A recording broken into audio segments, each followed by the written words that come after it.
Good afternoon and welcome to 3 Inning Fan, the podcast with me, Kelley Franco. It's mid-August. The cicadas are roaring up here in Southwest Connecticut, and the playoff picture is starting to tease us. We all know things can change, but let's face it, it's hard not to judge things by where they stand now.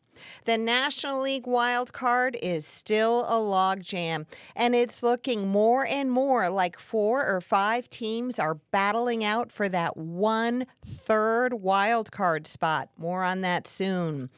And speaking of judging, Aaron Judge sits at 299 home runs. Maybe number 300 will come tonight. We have about 7 weeks left in the regular season before we need a sweater in the evenings and hopefully cheer on our favorite teams in October. And I am here for it.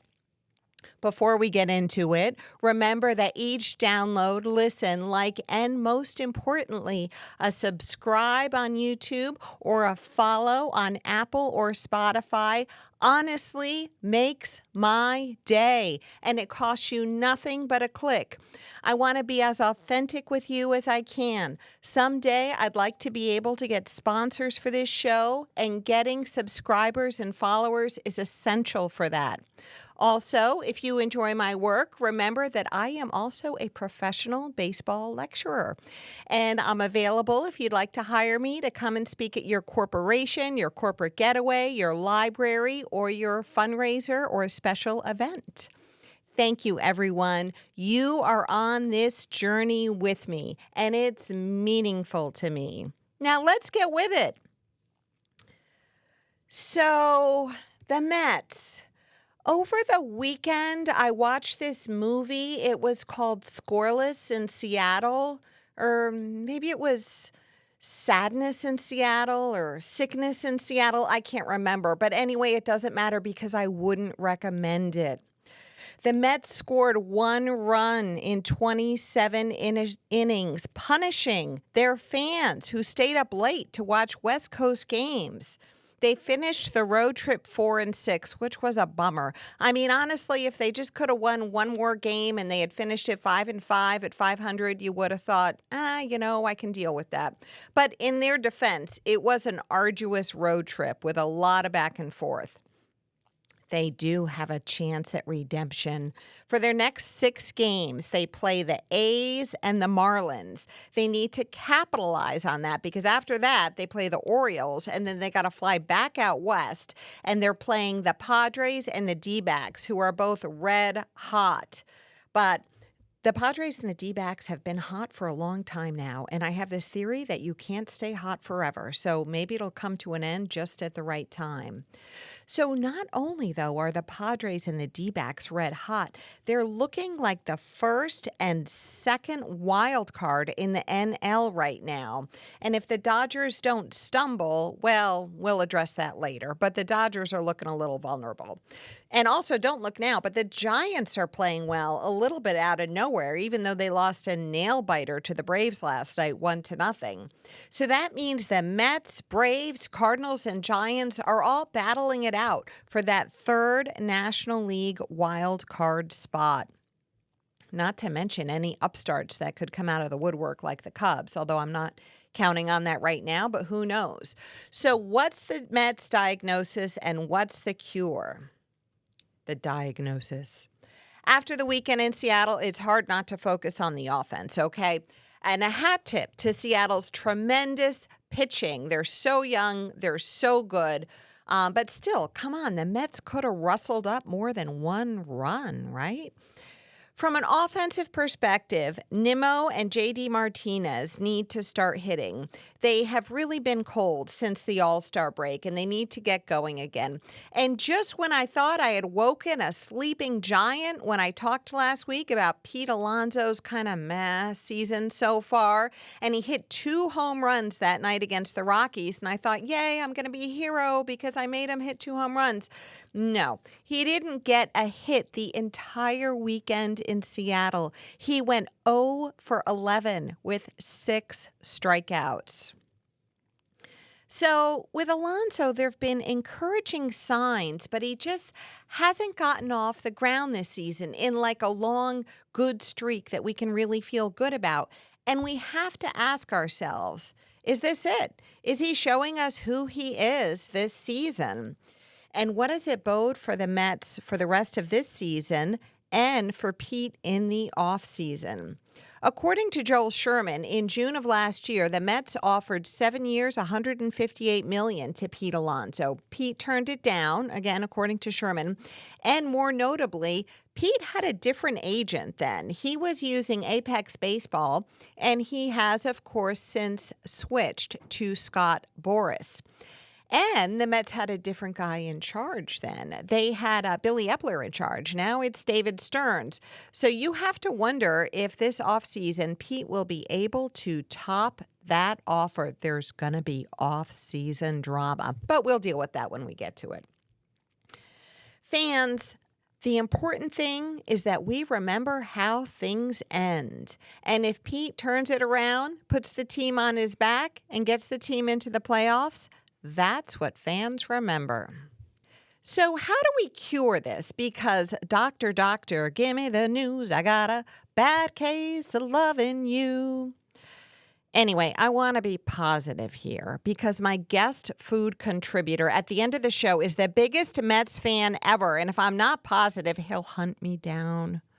So this is what the Mets can do.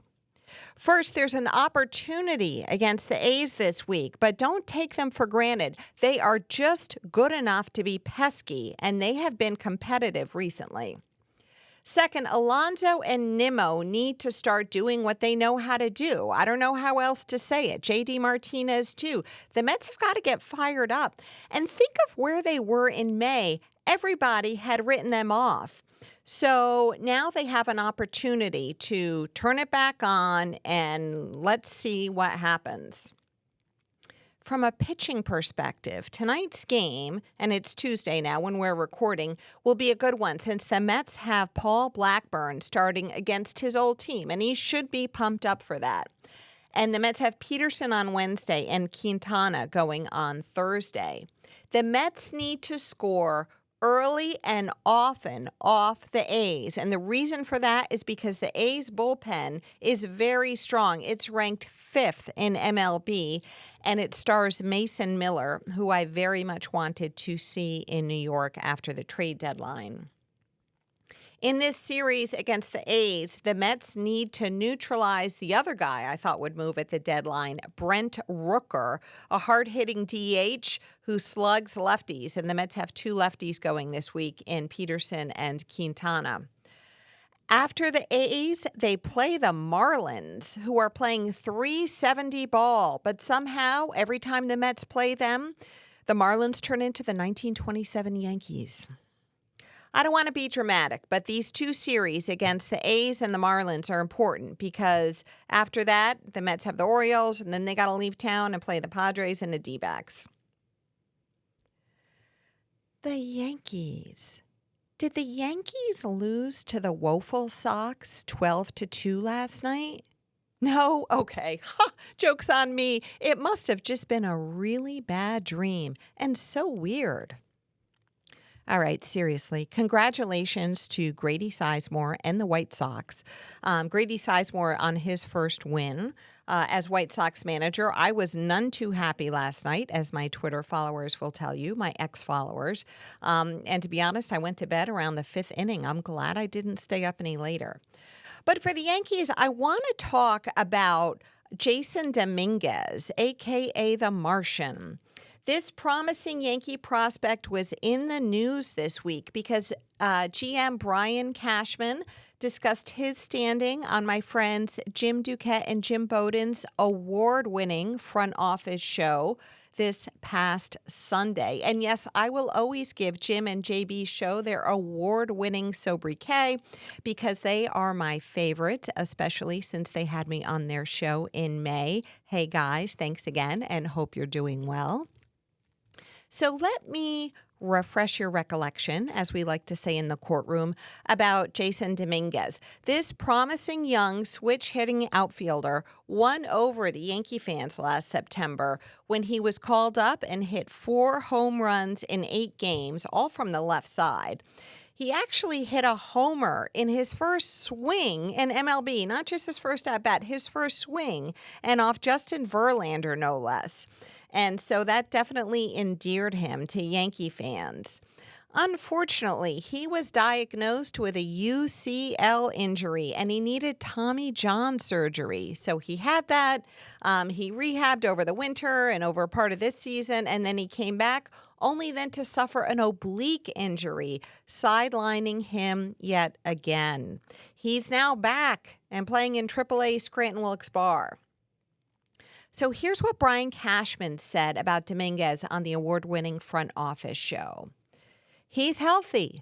Ultimately, the injuries this year prevented him from getting much of a bulk of performance. He's definitely sitting there waiting in the wings if need be, playing mostly in center field. I think we're going to get him over in left. He's done multiple positions in his career. He's just waiting in the wings, hungry, and waiting to see if he gets his chance. It's nice to know he's available to us if need be. There's currently no lane for us to bring him in. So it doesn't sound like we're seeing the Martian anytime soon, and that makes sense for one obvious reason, but also for a less obvious reason. The obvious one. The Yankees have 2 of the best players in baseball in their outfield, Judge and Soto. In left, they have Verdugo, who has not torn it up this season, but he is playing better as of late. More on him in a second. And Stanton is healthy, and he's in the DH role, and he's just starting to heat up. So that role's taken. So we're not going to see Dominguez in DH unless Stanton gets hurt. And had Dominguez been healthy when Stanton was hurt earlier this year, we may have seen Dominguez. So Verdugo's spot in left field is the vulnerable one for a possible Jasson Dominguez appearance. And barring an injury, here's the less obvious reason why we probably won't see Dominguez at the stadium, or at least not very much of him. And I give credit to Chris Kirchner of The Athletic for writing about this. It was a good piece, and you should all go read it. Here's the deal. Dominguez has 31 career at-bats and can retain his rookie status as long as he stays under 130 at-bats. So if Dominguez gets 100 at-bats between now and the end of this season, he can't be considered a rookie in 2025. And the Yankees might want him to be a rookie next year, because if he is and he wins Rookie of the Year, the Yankees earn an extra draft pick. This was a feature of the 2022 collective bargaining agreement, and it's called the Prospect Promotion Incentive, PPI they call it for short. And it was aimed at curbing service time manipulation. We've seen it work. The D-backs got a PPI last year when Corbin Carroll won Rookie of the Year, and the Orioles got a PPI when Gunnar Henderson won Rookie of the Year. With Verdugo being a free agent at the end of this season, there's a good chance that the Yankees give Dominguez limited at-bats in the Bronx this year and make him the opening day left fielder next year. But if the Yankees make the postseason this year, I would expect to see him on the roster in some capacity. As a side note, if you were thinking that you would see the Martian as part of the September call-ups, remember that rules on September call-ups have changed. It used to be that a club could call up any member of the 40-man roster for the month, and all of a sudden the dugout would look like church on Easter when all those people show up out of nowhere. But it's not that way anymore. Now clubs get to add only 2 more players, bringing their rosters from 26 to 28, and that's it. Let's get outside the New York baseball bubble because, as you know, I like my listeners to be fluent in all things MLB, and so let's take a little tour here. And I want to talk about the Dodgers. Are they vulnerable? Like I mentioned earlier in the show, Mookie Betts returned last night. That's a bright spot. He hit a homer and he played right field. And after he has been out since June with a fractured hand. And let me tell you, Mookie is the ultimate team player. He had played before he was injured. He was playing at shortstop, a position he hadn't played regularly since high school. But the real issue with the Dodgers has been the injuries to its pitching staff. Yamamoto has been out for 2 months with a strained rotator cuff. He's throwing bullpen sessions and may throw to hitters next week, but it's uncertain whether he will return this season.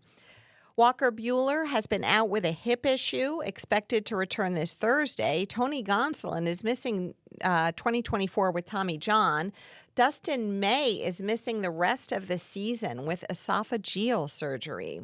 Ohtani, of course, is not pitching. Kershaw and Glasnow both spent time on the injured list this season. Then the other night, rookie River Ryan, it was Saturday's game. He left with forearm tightness. He now appears to have a UCL strain, and I read somewhere he's going to miss the rest of the season. I don't know if that was official or unofficial. And then, honestly, they had injuries to some guys I had never even heard of because the only reason they were even pitching was because all those other guys got hurt. The Dodgers have used 17 different starters this season. So when you think about it, it's actually impressive that the Dodgers are in first place in the NL West. But with the Padres making a strong run for it, including being very aggressive at the trade deadline, the division is in play. And don't forget that in the 2022 postseason, the Padres beat the Dodgers in the division series, and it got the monkey off their back. They beat their rivals after being second fiddle all these years. So right now, I'm starting to pay closer attention to the NL West. Mets fans need to care because one of the Dodgers, Padres, and D-backs obviously will win the division. And then 1, 2, or even, 3 wild card winners could come out of the NL West.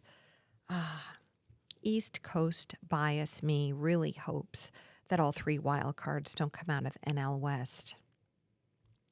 The D-backs and the Padres are only 3.5 games behind the Dodgers for the division. And the Giants are playing well, too. They're only 2.5 out of that third wild card spot. Can the Padres or the Diamondbacks overtake the Dodgers? It just may be, and it's going to be good. And speaking of how the mighty have fallen, in the category of let's hear it for mediocrity, have you noticed that there is not one spectacular team in MLB this season? Many have had their turn. The May Yankees, the June Mets, the Phillies, the Guardians, the Orioles, and the Dodgers, they've all been good for hunks of the season. But as of this recording, not one single team is playing over 600 ball. All of these teams that had periods of invincibility all had really bad slumps, too. So what does this mean? Well, with the expanded playoffs, the postseasons anyway have had this kind of tournament-like atmosphere ever since they started the expanded playoffs in 2022. But with so many teams this year playing at even keel, the field is truly wide open. So don't tell me the Yankees don't have the starting pitching or they only have 2 good hitters, and don't tell me the Mets don't have the offense. Right now, if any team can get a playoff spot, and there are 12 of them, it's just going to be a wild ride in the postseason. So all you have to do is get in and get hot, and any team can get hot. In the category of my Maserati does 185. Bristol Motor Speedway in Tennessee, a NASCAR track, is going to host a Major League Baseball game in 2025. It's going to be the Braves against the Reds. It has a seating capacity of 150,000.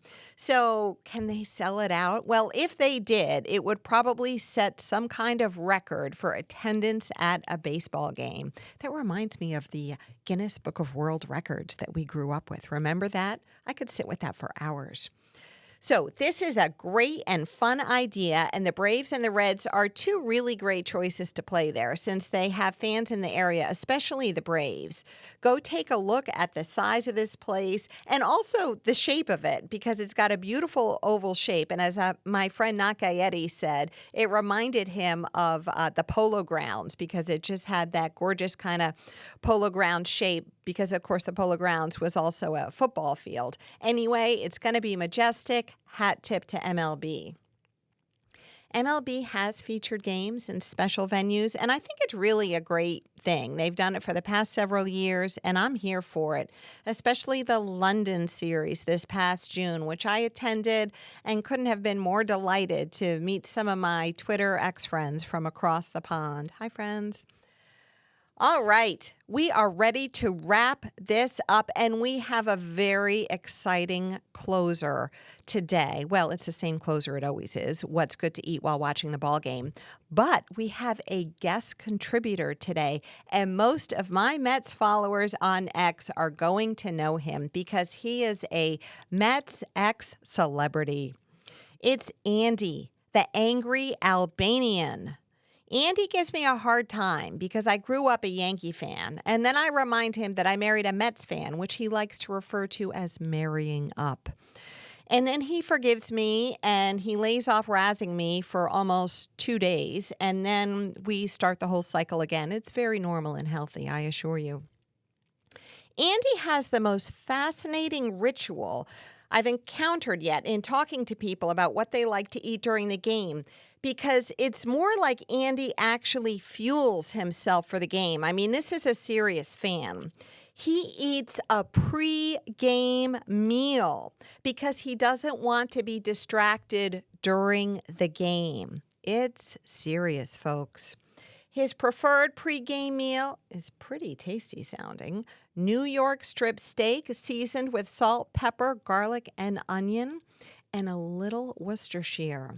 He lets it sit for 45 minutes and then grills it up. And all good cooks know that you should never put a cold piece of meat on the grill. So I like that, Andy. He'll also put some sautéed mushrooms and onions on that bad boy. It sounds delicious. He sent me a picture and I wanted to dive in. So then during the game, Andy's done with his main course because he did the pregame. Andy turns to David sunflower seeds, reduced salt. And if the Mets are ahead, he has 2 espressos and a bottle of water. I guess if they're ahead, he really wants to make sure he's awake. He's a loyal fan. Thanks, Andy, for being my guest food contributor. And special for you, let's go Mets. Thanks, everybody, for tuning in, and I'll see you next week.